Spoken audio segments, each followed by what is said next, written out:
The hallway lights dimmed a little when the last family member walked out, like someone had turned a dial instead of flipping a switch. I was still sitting in the viewing room, a few rows back from the front, just staring at the closed casket. I remember thinking I would only stay a minute longer. Everyone else had already said their goodbyes. My aunt had asked if I was coming, and I told her I just needed a second. She didn't question it. One of the staff members, a woman in a dark blazer, stepped in not long after and said they were closing up soon. She told me she would be right back. Just needed to check something in the office down the hall.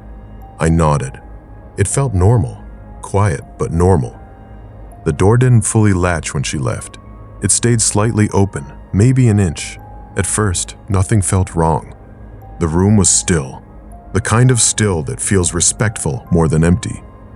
The air smelled faintly like flowers and something chemical underneath it. I kept my eyes on the casket, not really thinking anything specific. Then I noticed one of the chairs in the front row wasn't lined up with the others. It was only off by a few inches, angled slightly toward the aisle. I remember it because I had watched the staff straighten everything earlier. They were careful about it. I told myself someone must have bumped it on the way out. I almost got up to fix it, but I didn't. A few seconds later, I heard something soft. Not a sound exactly, more like fabric brushing against something. I looked toward the curtain behind the casket. It hung from a track along the wall, heavy and dark, probably to hide storage or another door. It wasn't moving, but something about it didn't look right, like it had just settled. I sat there a little longer, trying to ignore it. The door behind me creaked slightly. I turned, expecting the staff member to come back in, but the hallway was empty. The door hadn't opened any wider. It just made that sound, like pressure shifting. I remember calling out, just a quiet hello, thinking maybe she was right outside. Nothing answered. I checked my phone, no signal in the building, which I already knew, but I checked anyway. The time said it had only been about 5 minutes since everyone left. That's when I heard something behind me. It sounded like a shoe on carpet, a slow step. I turned around right away. The rows of chairs were exactly how I remembered them. Nothing moved, no one there. I stood up then. I didn't like sitting anymore. I walked a few steps down the aisle, closer to the front. I don't know why. Maybe it felt better to face the casket instead of having it behind me. The chair that had been out of place looked straight now. I stopped walking when I noticed that. I know I didn't fix it. I hadn't even stood up until just then, but it was lined up perfectly with the others. I remember staring at it longer than I should have. That same soft sound came again, but this time it was closer to the front of the room, near the curtain. I looked at it again, more carefully this time. It moved, just slightly, like someone had brushed against it from the other side. I waited. I thought maybe there was a vent or airflow from the hallway, but the rest of the room was still. The other curtains along the side walls didn't move at all. I told myself it could be anything, old building, air pressure, something like that. But then I heard something else, a sound from inside the room with the body. It wasn't loud, more like a shift, wood maybe, or something settling. I didn't move right away. I just stood there, trying to figure out what I had actually heard. Then it happened again. A quiet, uneven sound, like something adjusting its weight. I remember feeling my chest get tight, like I had been holding my breath without realizing it. I stepped back slowly. I didn't want to get closer, but I also didn't want to turn my back on it. That's when I heard something behind me again, closer this time. Not in the hallway, inside the room. Another step. I turned fast. Nothing. The chairs, the door, the same dim light. But the door behind me was open wider now.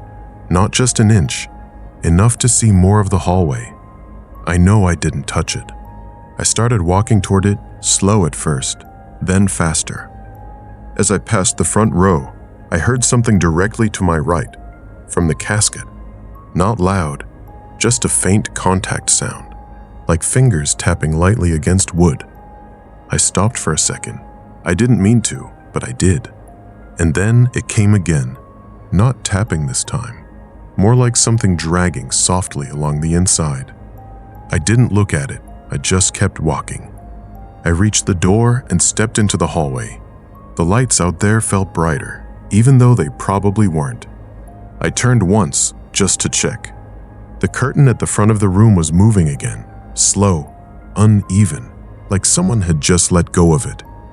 I left the building without waiting for the staff member to come back. The front door was unlocked. I remember that clearly. I stood outside for a few minutes, trying to calm down, telling myself I probably imagined most of it. The staff member came out not long after, looking confused. She asked if I had left without saying anything. I told her I thought she was coming back. She said she had been in the office the whole time. No one else was in the building. I asked if anyone had gone into the viewing room. She said no. Then she added that I was supposed to be the last one in there.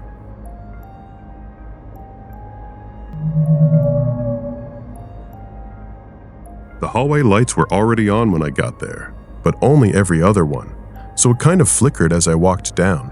Not actual flickering, just that uneven pattern that makes it feel like something's wrong, even when it isn't. The woman at the front desk had given me directions twice. Straight down, last door on the left, room 3. She said it like she had said it 100 times before, calm, almost bored. I repeated it back to her just to be sure. She nodded, told me to take my time. I remember thinking it was quieter than I expected. Not just empty quiet, but like the building was closed and I wasn't supposed to be there. I found the door easily enough. Room 3 was printed on a small metal plate, a little crooked. I stood there for a second, just breathing, trying to get myself ready. I had never done anything like that before, identifying someone like that. I pushed the door open. The room was empty, not empty like nothing at all. There was a metal table in the center, the kind you expect. Overhead light, too bright compared to the hallway. A sink against the wall, cabinets. Everything looked normal except for the one thing that was supposed to be there. No body. I actually stepped back out into the hallway and checked the number again, thinking I messed up. Still room 3. Still the last door on the left. I went back in, slower this time, like maybe I just didn't see it at first. I even walked around the table, like it might be on the other side somehow. Nothing. For a minute I thought maybe they hadn't brought it in yet, and the woman at the desk just assumed it was ready. That seemed like the simplest explanation. Then I noticed the other door. It was on the far side of the room, almost blending into the wall. It wasn't wide open, just slightly ajar, enough to see darkness behind it. I didn't remember her mentioning another door. I stood there for a bit, debating if I should just go back and ask. But I had already come this far, and it felt stupid to walk all the way back just to ask something simple. So I walked over and pushed it open. The room behind it was colder. I felt that immediately, like stepping into a walk-in fridge. The lighting was dimmer too, more yellow, and that's where the body was, on another metal table, positioned lengthwise against the wall instead of centered like the other room, covered with a sheet up to the chest. I didn't step all the way in at first. I just stood in the doorway, trying to make sense of why it was in there instead of the main room. But again, it didn't feel like a mistake. Everything looked set up, like this was the actual room and the other one was just something else. I told myself it didn't matter. I was there to do one thing, so I walked in. The closer I got, the more I noticed little details. The sheet wasn't tucked in neatly, just draped. One corner hung lower than the rest. The overhead light above the table buzzed softly, not loud, but constant. I remember thinking the angle was strange. The body wasn't lined up straight with the table. It was slightly diagonal, like whoever placed it didn't center it properly. That bothered me more than I expected. When I got to the side of the table, I hesitated again. Not because I was scared exactly, just because I knew once I looked, that would be it. No going back. I reached out and pulled the sheet down. It was him. No doubt about that. Same face, just still. I didn't look long. I didn't need to. I pulled the sheet back up almost immediately. But in that short moment, something felt off. I couldn't explain it right then. Just a small detail that didn't sit right in my head. I stepped back, nodded to myself like that confirmed it, and turned to leave. As I walked out, I glanced one more time at the table. The body was still slightly angled, head tilted just a little toward the door. That's what I thought I saw. I closed the door behind me and went back down the hallway. The woman at the desk looked up when I approached. I told her it was him. She gave a small nod, like she expected that answer, and started writing something down. Then I mentioned that the body was in the other room. She stopped writing and looked at me. I explained there was a second room connected to the first, and that's where I found him. I even pointed down the hallway, like that would help. She shook her head slowly and said, "There's only one room." I thought maybe she didn't understand, so I repeated it more clearly. I said the main room was empty and the body was in the smaller room behind it. She just kept looking at me, then said they don't use any secondary rooms for viewing. Everything is always placed in the main room. I felt that weird drop in my stomach when something doesn't line up, but you don't know why. I told her I could show her. She hesitated, then stood up and walked with me back down the hallway. The light still felt uneven, same as before. We reached room 3. I opened the door. The body was there, in the center of the room, on the main table, exactly where it should have been. I just stood there, not moving. The woman stepped past me, glanced at the table, then back at me. She said softly that this is how it had been prepared. I didn't even respond. I walked further in, looking toward the wall where the second door had been. There was no door, just a plain wall, cabinets where I thought the opening was. I actually walked up to it and ran my hand along the surface, like I expected to feel a seam or something. Nothing. When I turned back, the woman was still watching me, waiting for me to say something. I told her I must have gone into the wrong room somehow. She nodded like that made sense, even though it didn't. I didn't stay any longer after that. I left the building, got in my car, and sat there for a while before driving. I kept replaying it in my head, trying to figure out where I went wrong. The hallway, the door, the second room. It all felt too clear to be a mistake. What I can't get out of my head isn't even the missing door. It's the way the body was positioned. When I first saw him in that other room, he was angled slightly, with his head turned just a bit toward the doorway. When I saw him again in the main room, he was perfectly straight, facing the ceiling.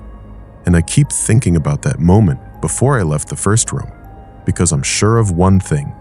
When I pulled the sheet back up, I remember his face wasn't pointed at the ceiling. It was turned slightly, like he had been looking at me.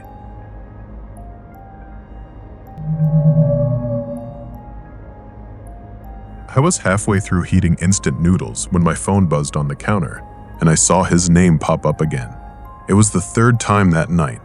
I wiped my hands and answered, thinking maybe he just needed something small, like he forgot how to reset the breaker again or locked himself out of the side door. He worked nights, so calls at weird hours weren't unusual. But when I picked up, he didn't start talking right away. I remember saying, "Hey, you good?" And there was just this quiet breathing. Not panicked, not out of breath, just there. Then he said he wasn't going back. I thought he meant for the night, like maybe he felt sick or something. But he said no, not just tonight. He meant he was done. That didn't make sense, because he had just started that job maybe 2 months earlier, and he actually liked it. He worked at a mortuary just outside town.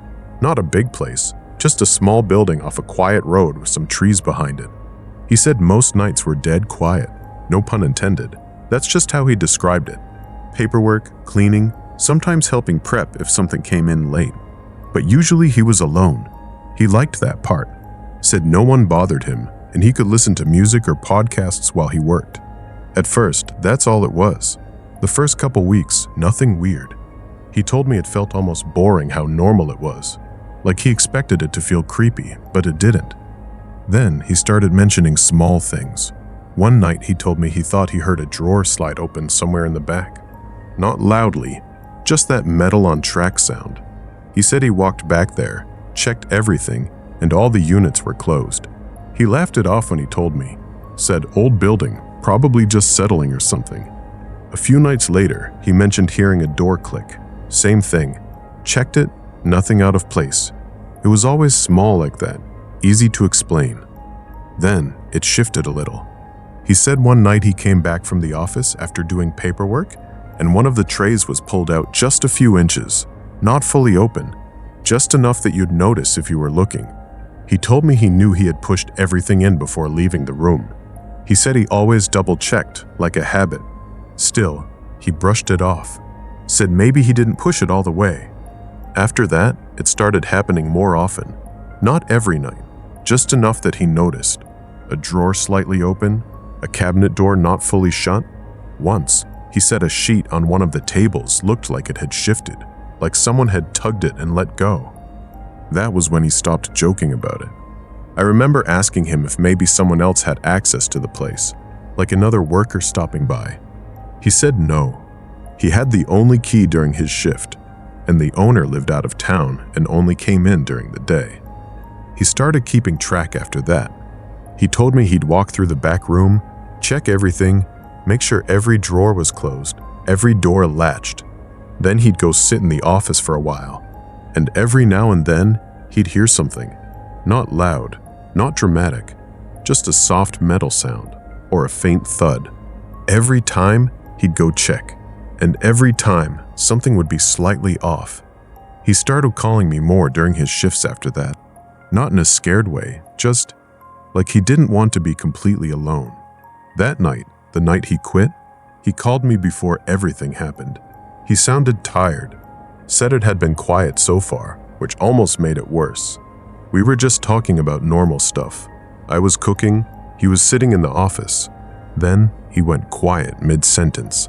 I remember asking, "What's up?" and he didn't answer right away. Then he said he heard something drop. Not slide, not shift, drop. He described it like a dull, heavy sound, like something falling a short distance. I told him it was probably nothing, but I could already tell from his voice he didn't believe that. He said he was going to check. I stayed on the line while he walked down the hall. I could hear his footsteps, slow and careful, and the way the sound changed when he stepped onto the tile in the back room. Then it got quiet. Too quiet. I remember asking if he was there, and he didn't answer. A few seconds later, I heard him exhale.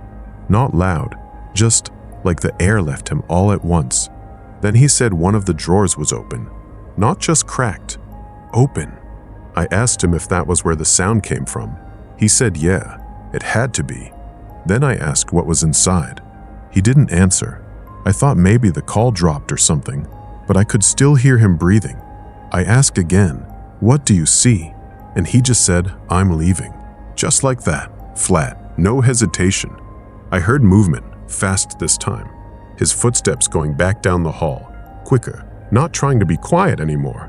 I kept asking what happened, what did you see? But he didn't respond. The next thing I heard was a door opening, then outside noise, then the call ended. He didn't pick up again that night. The next morning, he texted me saying he wasn't going back, that he had already told the owner he quit. I tried asking him about it in person later.